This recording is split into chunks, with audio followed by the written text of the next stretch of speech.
This is part number 2 of a study that we have entitled Basic Biblical Qualifications for Ordination to the Ministry. And it comes from actually 3 or 4 different people who have asked regarding the ministry and, putting young people or others into it. Now, of course, we are interested in having God to call young people to the ministry. We need more, especially competent pastor teachers. Believe you me, we have just a few, relatively speaking, grace churches around the world and around the nation, and our colleges and institutions are not cranking them out, at least not to our liking, and especially not enough. I think just a couple years ago, they only had 5 theology students up at one college, 3 of which went to the mission field. Now that left 2 to cover all of the churches for aging pastors, retiring pastors, dying pastors, and the like. And then the problem with it saddens our heart when they come out of the one college especially, they are told, and I have this on record, to downplay the grace message. Don't teach the grace message. Just to sort of blend in with mainstream Christianity, and everything will turn out all right. And then you get guys like Pete Allen and Dave Wilson and myself who come down and sort of lay the sledgehammer down about the grace message. This is where God draws the line. We should too. And then they think that we're unkind and so forth. And that is not true. The Word of God teaches that those who tell the truth are the ones who really care for people. So, especially in the realm of theology. So we therefore want ministers who at least know the fundamentals of the faith and meet up to some basic requirements. We will get to these basic requirements in just a little bit. But not just anybody who says, I think I'm going to, it'd be a nice racket to get into. You just go and just have 30 minutes one day a week and you don't have to do anything else. And that's what some think. However, we believe that those are on this end of the spectrum. It is possible for one to be a minister of Satan, be upright and moral in some areas, to be a good father, to be a good community person, and yet be lying through his teeth with regard to the truth of the Word of God. On the other hand, though those things should be true, on the other hand, a true prophet of God or minister of God is one who essentially tells the truth in his theology, and the other areas take place. In other words, they've more or less got the cart before the horse here. You should have a call of God on your life. You should have the Domata gift and some other things, as we'll see in just a little bit. But people get mixed up. I mentioned about Paul being one of the ugliest men in the world, but he had content. And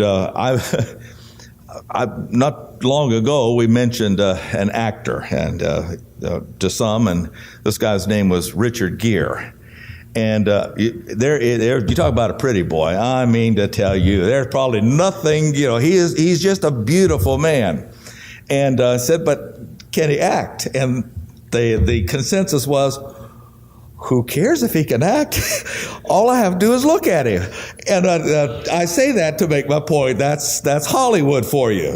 It's the outside. And there's nothing wrong with having looks. Those are genetics. He didn't do anything except have the right parents to get them. But the point is that Satan's ministers are usually not the Marilyn Manson type.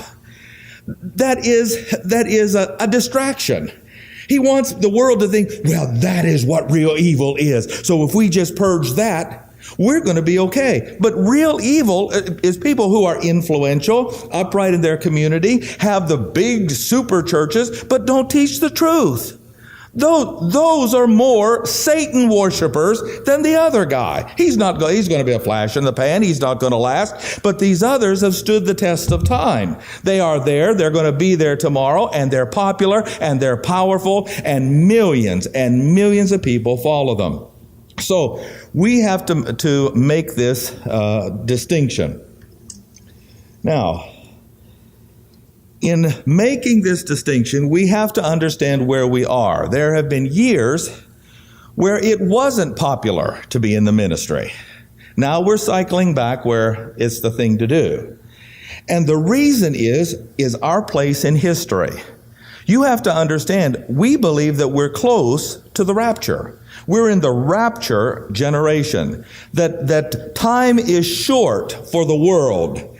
And of course, if you are unsaved, the thing to do is believe on the Lord Jesus Christ. If you are saved, you need to focus your attention on your own personal spiritual growth, living for the Lord, and rescuing others from the tribulation. But that doesn't mean it's going to be easy.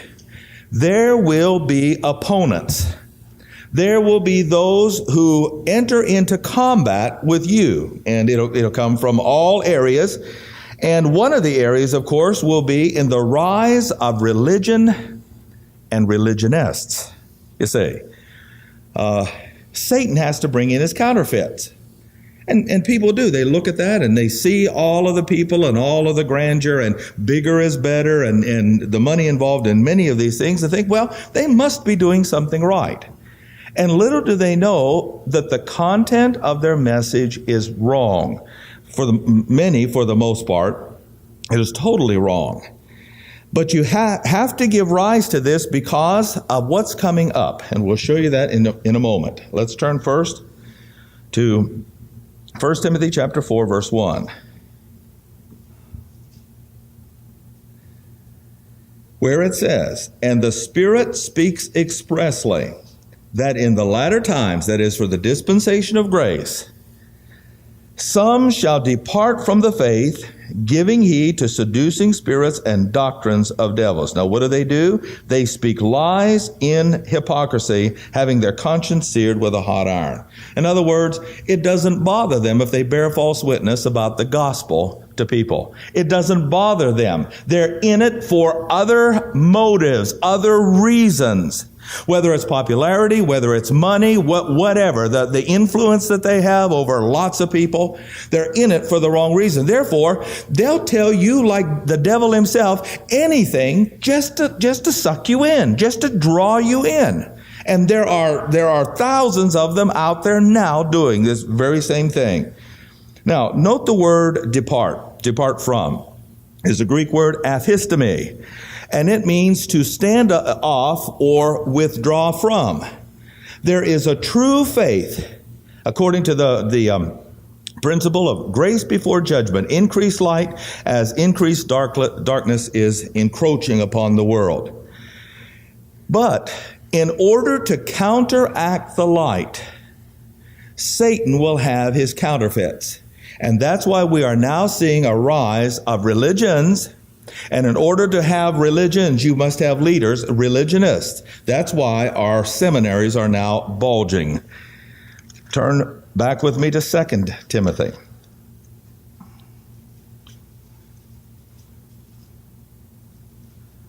Again, chapter 3, verse 1, it says, "Know this also, that in the last days perilous times shall come." So it's talking about this doctrine of adumbration or foreshadowing, some things that are going to begin to transpire according to the mystery of iniquity program. That means that down the road, Satan has to have things in place so that when the time comes, when the opportunity is ripe, of course, that God has already shown us when it's going to be, that he'll have his men in place, his man in place, all the other props in place. The stage will be set in order to do what he needs to do for the tribulation. So the mystery of iniquity is going to turn into the revelation of iniquity when the man of sin is revealed after the rapture.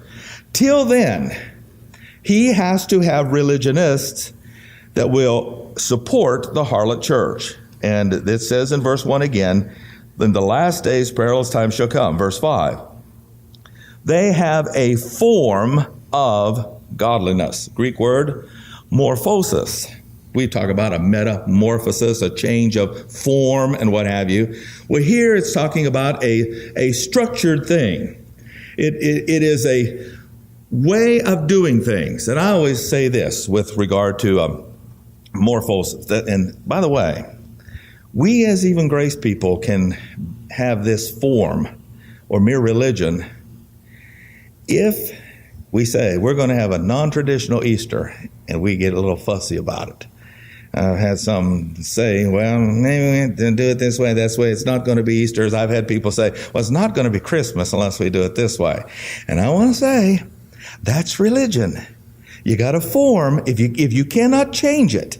I mean, if it is so hard and fast and set in concrete that you cannot change it, I think you may have more of a religion than a relationship. Because true grace believers, I don't care if it's Easter, Monday, Thursday, Good Friday, Bad Wednesday, it doesn't matter to me. One day is another day of grace to me. There are no religious holidays in this dispensation. Now we can honor them for convention, but if you don't realize that and get a little upset, well, this is going to be a little non-traditional. Well, maybe you have a little more of a form than you do of a relationship. And you can always tell when you have liturgy taking preeminence instead of life, form instead of function, ritual without reality. Now, if you look at most of the churches that we've been talking about here, that's exactly what they have. They have certain readings to go through. It's liturgy. But there's no life because they teach the wrong message. They have ritual. They're going to go through, and the gold and the silver and the lights and the sparkle and the singing, everything is going to be. But they have no reality on the inside. They have form, but no real spiritual function. If you drive up First Avenue here, one of those super churches up there on the marquee, the sign says, and I was driving down First Avenue, and I looked at that sign, and it says, "Come see our new Easter drama and food court." We've gone to the Mall of America here. Come see our new, and I scratched my head, and food court. Hey, this guy's got the right thing, and that's what we're going to do next Sunday when Lee's here. We'll just, chicken $1, nonsense. It's grace. But you know where his mind is. Food court, of course. All right. Verse number 8. As Jannes and Jambres withstood Moses. Now what the Apostle Paul does here is actually tell us the names of the magicians and sorcerers that were the leaders of the whole band there that withstood Moses. He had people, as we will see in a bit, to withstand him. And that's what you have to understand and comprehend. That with the increased light, is going to come increased darkness. With those who are proponents of the truth are going to come the opponents of the truth. And that's what's happening today. And Paul names them. They withstood Moses. This is what God says. This is what our God says. Now, who are you going to believe?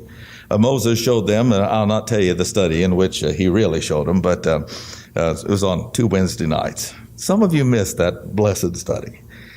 So do these also resist the truth. Men of corrupt minds reprobate concerning the faith. But that they shall proceed no further, their folly shall be made manifest to all men, as theirs was also. That's what we're attempting to do today, is to disclose the folly, the false teaching of what is going on. It's not that we're trying to personally attack anybody, but yet Paul says that's more or less what we're to do. When you have those who are opposing the truth, as these did to Moses, as others did to Paul, you and I are going to have the same thing happen with the rise of religionists. Now, how do we know that there is going to be a rise of religionists? Paul predicted this too. Chapter 4.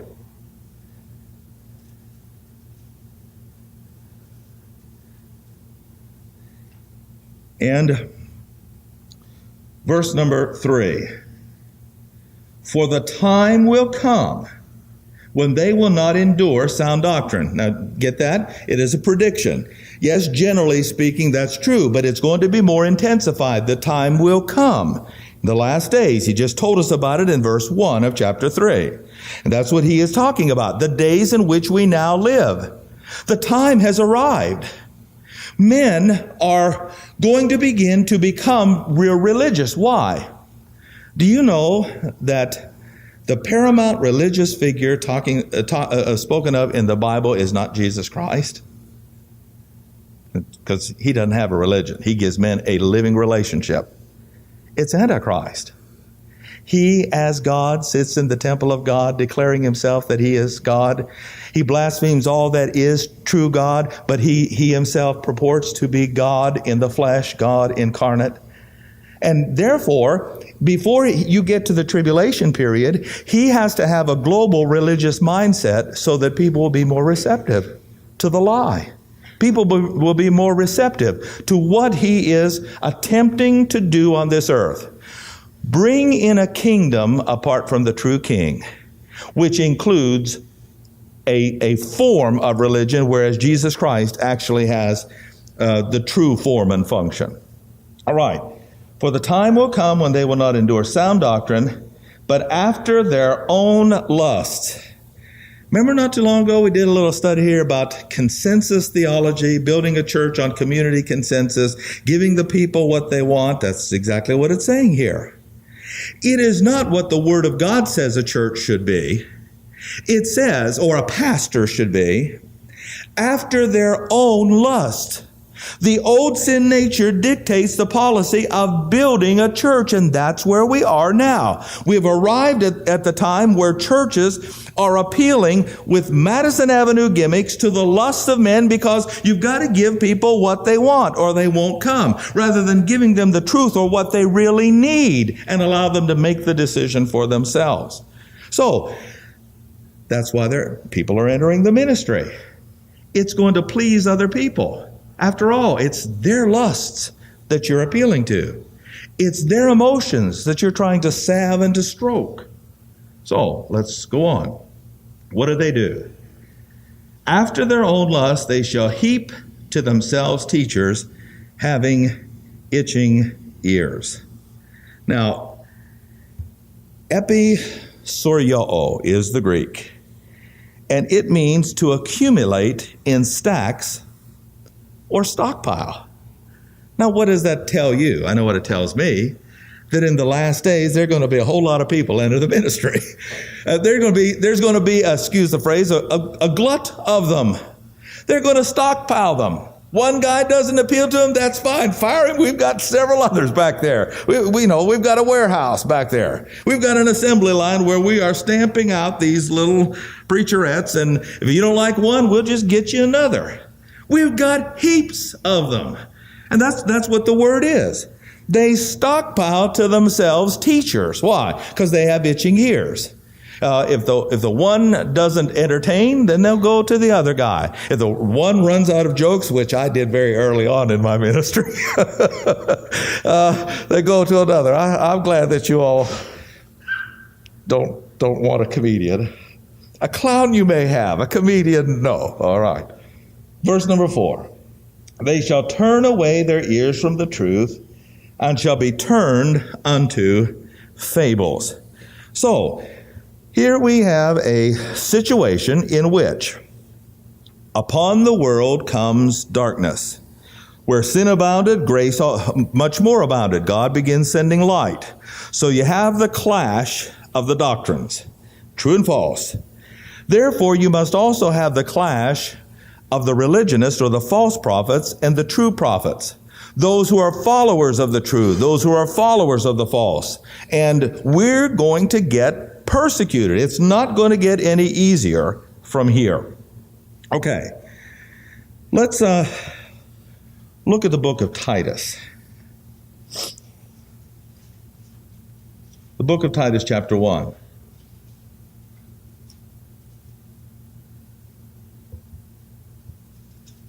Now, remember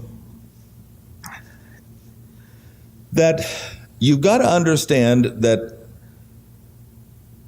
when you approach the Bible, you have to know to whom it was written, who was doing the writing, why, and who was the recipient of the letter. Now, that doesn't mean we can't learn from all of the Bible, but it does mean that certain parts are written to certain groups of people or certain professions within the ranks of Christianity. Now, that doesn't mean that there isn't the rank and file Christian out there that can't get a blessing from the pastoral epistles. But 1st and 2nd Timothy and Titus were written actually to pastor teachers, so that these pastor teachers would know how to be sanctioned of God, approved of God, literally ordained of God. Just because a group of men ordained you doesn't mean that you're ordained of God. And that is what we're trying to teach this morning. But there is such a thing as ordination of both. And we have in the pastoral epistles, Paul giving these pastors, Titus and Timothy. Now there's a study in contrast for you. If you want to know somebody who was a pit bull in the ministry, it was Titus. I mean, I just picture as one of those guys with a square jaw, big neck, and he just went in there and said, boom, this is the way it's going to be. And Paul sent him to Crete where there were the real tough congregations, and he just said, boy, we're going to, straighten things out. And then we go to Timothy, and he was sort of a pit Yorkie, It's contrasted in man. So Paul sent him another direction here. But both men were called of God. Both men were important to God. Both men had a place to be.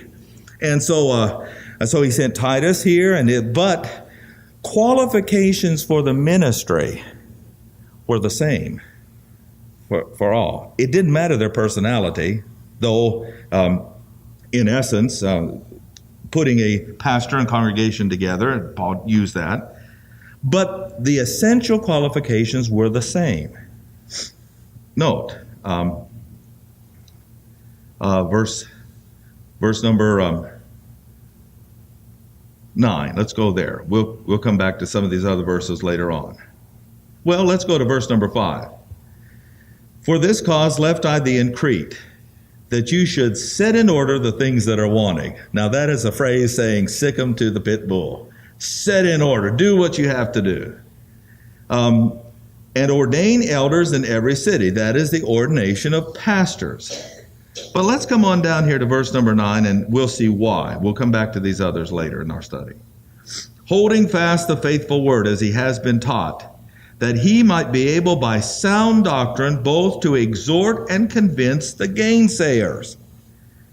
You see, there's false teaching out there. Not everybody is right. Not everybody is telling the truth. Their doctrine is unsound, that it is not wholesome. It's unhealthy. It causes spiritual corruption. It causes diseased doctrinal thinking. So the true man of God, the true prophet, knows his stuff doctrinally. That's where it has to start. Now, it goes from there, but that's where it must start. Why? For there are many unruly and vain talkers and deceivers, especially they of the circumcision, whose mouths must be stopped. They subvert whole houses, teaching things which they ought not. And here's our world today for filthy lucre's sake. They were prophets of prophets, so to speak. They were fleecing the sheep rather than feeding the sheep. And that was their main objective and goal, to say anything to get a crowd to raise money for themselves. So if you think that it happened back then, Paul warned us in 2 Timothy that it's going to be intensified now. Therefore, chapter 3, verse 10. And here is why you do not ordain just anybody to the ministry.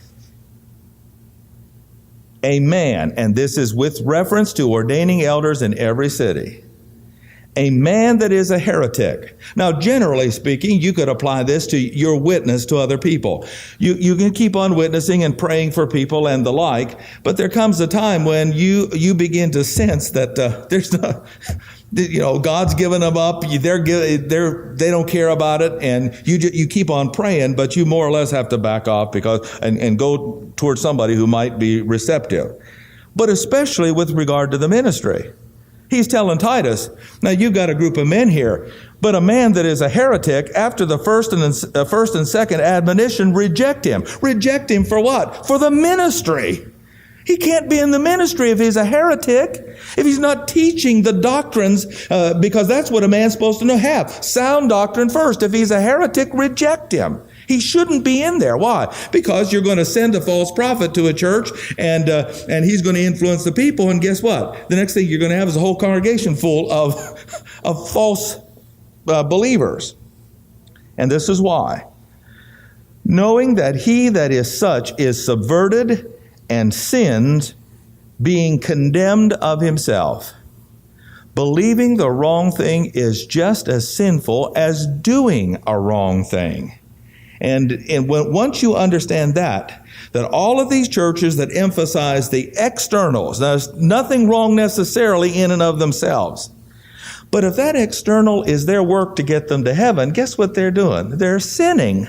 They're doing a good work, giving a cup of water in the name of Christ, and the Lord said, I never knew you. Depart from me, you workers of iniquity. Well, how can he do that? They're doing a good work in his name. It's because they're doing it for their own self-righteous merit. That's heresy. And believe you me, we've got a town full of those kind of guys. All right, let's move on then. We'll come back to this in just a little bit. Turn to Hebrews chapter 5.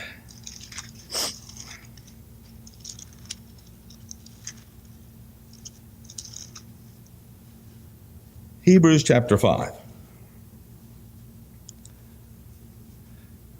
Now, I almost was going to bring up the ordination of Melchizedek, and I thought, oh no. We'll just leave Melchizedek for another day. But there are some more ordinations here and some principles that we need to see for grace age ministers. And notice, that's the kind of minister or pastor teachers that we need. I am really personally not all that interested in placing young people into the ministry who are going to go back to churches with false theology, false doctrinal statements to build them up so that they will have a broad base of financial support to promote heresy. I am interested in getting young men and young women qualified for grace age ministry. So, the first thing that you have to see is that in order to be a minister, you first of all must be called. Believe you me, if you're not called, you're in for a hard time. I think the reason that most people today are leaving the ministry is because they don't have that sense of calling. It was just something to do at the moment. A sharp evangelist came into the church and spoke as to why you need to enter the ministry and come forward, and everybody came in tears and so forth. And now they put their foot in their mouth and they've showed it before everybody, and they get to school. And I've been there with lots of them. They get to school and all of a sudden, it's not as easy as what you think. There's sacrifice, there's dedication, there's commitment, there's all of these things because you're going to be before a congregation and things are going to be a little different then. Life is lived in a glass bowl, and sometimes that becomes real difficult. And they bail out. And later on in the ministry, they bail out. I remember I used his name this morning in talking with someone about the ministry, and you can't win. Leland Meckley, many of you remember him. He's a guy that sort of, at first, took me under his wing. I was saved under the Christian Missionary Alliance Church, and he was an Alliance guy, and he said, don't go to their schools. I want you to go to this school because these schools don't teach this, this, and the other. And he said, I think you need to go to this, this, and the other. And it's not that he was trying to be subtle about it, yet he was, but he wanted to direct me in other areas of doctrinal accuracy. I'm glad that he did. But he entered the field of evangelism, and he led many to Christ after he could no longer take the pastorate. There was some dear, blessed old saint who lived right across from the church. And if I don't know if she had a web page, it would just, all you had to do was do something at the church, and the parsonage is right next to the church. And so, if his car was in the driveway, she got on the phone, and she was a committee of one, letting the community know, our pastor, is a lazy bum. He doesn't go out visiting. He doesn't do this. Look at that. His car's right over there, and she could see it. His car's right in the driveway there. He's not doing anything. Must be, watching Oprah and sipping a cup of coffee. But he's not doing what he should be doing. He should be out. Okay, so tomorrow comes, and he gets in his car, and he goes visiting. She picks up the phone, and guess what? Our pastor's a gadabout. He is never home. He never studies, and so forth. Now, this is a true story. It got so bad that Mech just simply threw up his hands and said, look, I give up. Who are you going to believe? He said, I get up here prepared every single time. Obviously, I spend time studying and praying, and when others need me, I'm there for them. And he just gave up. Now, he was called, though, but he went into another field. However, the point that I am making is you have to have that sense of call, because you're going to learn, just as you learn, anybody who ever works with the public or anything, you learn right quick that you can never please them all. Everybody's got an opinion, and they're opposite opinions. And if you don't do it this way, someone's going to be mad at you here. You don't do it the other way, somebody's going to be mad at you here, and it is difficult. So, what do you need? A sense of calling. Why? Because only that can see you through. It's that sense of divine superintendency that God wants you in this area doing this thing, come what may. Verse number 1, Ephesians 5. For every high priest taken from among men is ordained for men in the things pertaining to God, that he may offer both gifts and sacrifices. All right? Come down to verse number 4. Now here's a critical verse. No man takes this honor unto himself, but he that is called of God. This is Hebrews 5:4. You see, not just anybody can enter the ministry, nor should they. Those people who are actually called of God should, and they should stick it out come what may. Sometimes it's difficult. But no one that was a true prophet of God entered the ministry without being called. Note even the person of Christ. As was Aaron, but, verse 5, so also Christ glorified not himself to be made a high priest. But he that said unto him, Thou art my son, today have I begotten thee, said in another place, Thou art a priest forever, after the order of Melchizedek. Jesus Christ himself was called. And that's the point that we're making here. Not just anybody should enter the ministry because it's the thing to do. It's how the Spirit moved you at the moment. It's because and speaking for myself, the minute I got saved, I knew I was supposed to be in this type of ministry. I didn't know all about it, but I knew I had something different that I was supposed to use. And I later learned it's called the Domata gift. And no one had to coax me to enter the ministry. I wanted to be there. No one had to influence me, though I needed direction and guidance. I wanted to do something in this area because God called me. All right. Let's just look at the example of the Apostle Paul, and we'll quit for this time. Romans chapter 1.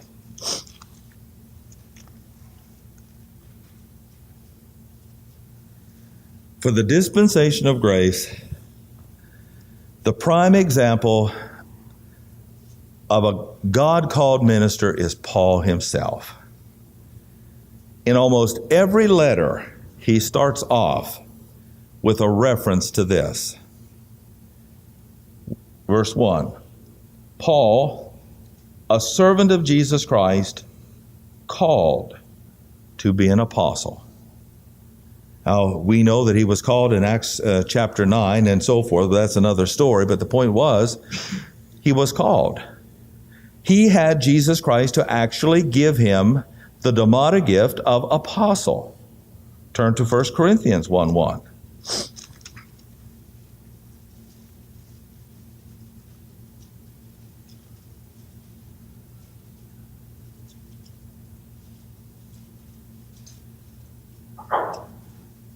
Paul, called to be an apostle of Jesus Christ through the will of God. You see, if God doesn't call you and you try to enter the ministry, you're automatically outside of His will. It's not that you do not witness and do the normal things of the Christian life for all Christians. That's not the point. But receiving the Domata gift or being a missionary and that sort of thing is a calling. It's not more important or above and beyond, but it is a calling above to do something expressly in spiritual things. That's your profession. You are laboring in spiritual things. Often I am reminded, at times, if I ever get discouraged at things, I am reminded that is where my field is.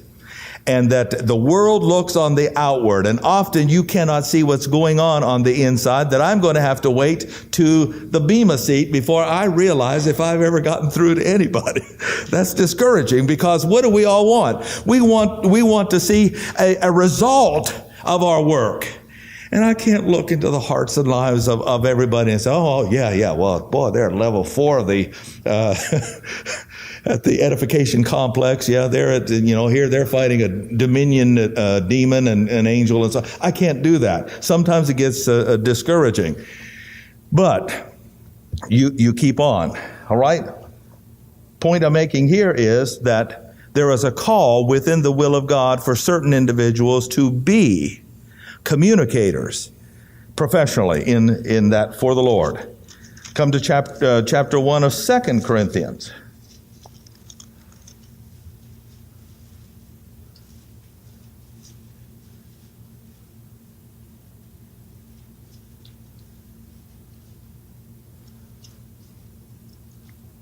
Where he says again, Paul, an apostle of Jesus Christ, by the will of God.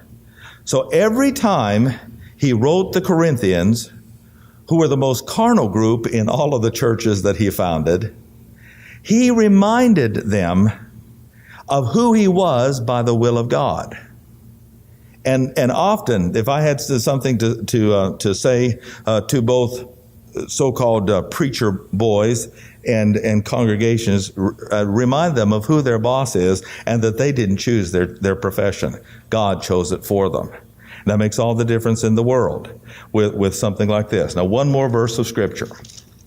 They have to keep that in mind. You're here by the will of God. Galatians chapter 1, verse 1, and we're done.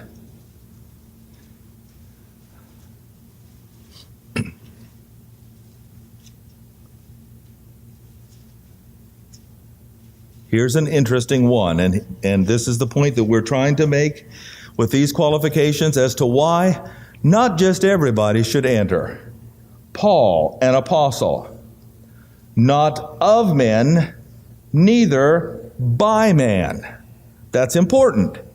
There was no presbytery, there was no ecclesiastical group who said, well, I think we'll pick Paul. Well, that was where he was. That was the Pharisee group he was with. That's how they did it. And so that's why he says, wait one second. I'm not an apostle of men because somebody cast lots and said, like they did with Matthias, you're going to be an apostle. Neither by men. No one empowered me or authorized me. I used to go to the high priest for letters of authorization. I don't do that anymore. Why? Because now I'm an apostle by Jesus Christ and God the Father. It's His will that I be that.